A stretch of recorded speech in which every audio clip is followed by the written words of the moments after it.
anak natin, maaga po silang na-expose sa social media.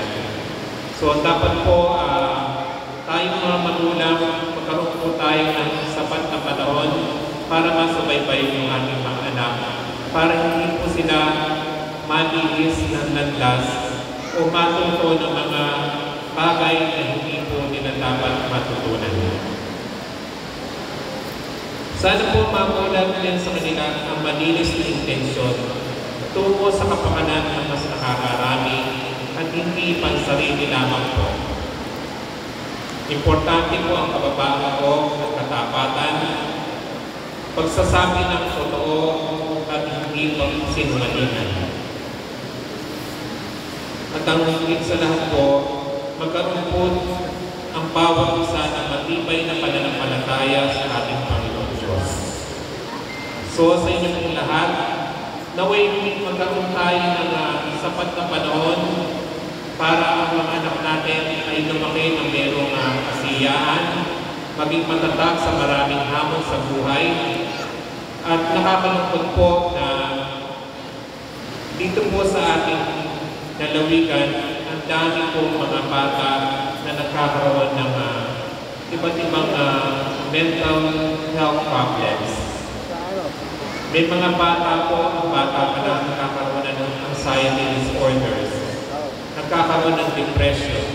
At ang malungkot po dito, yung iba po na walang matakbuhan ay nagsusuicide po.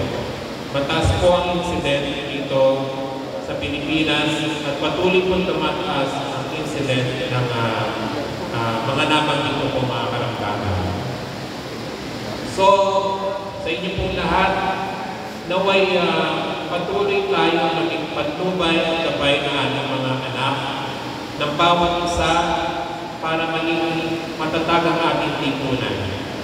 Mahalaga po para sa ating lahat na magkaroon tayo ng mga panahon para sa ating pamilya na mas importante po kahit sa anong bagay po. So sa inyo pong lahat, isang magandang umaga at mapagpalang araw sa ating lahat. Maraming salamat po.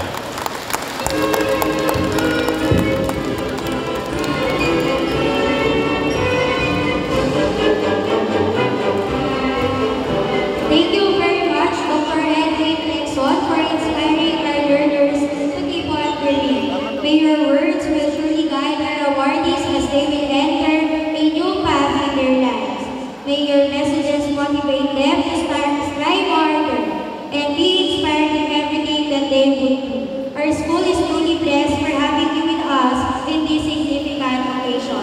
To express our gratitude, may I call on our school administrative officer, Mr. Ronald Vincent Gominal, our school principal, Ms. Normelita S. Santiago, and our finance officer, Ms. Claire P. Gominal, to present the plaque of appreciation to our guest speaker.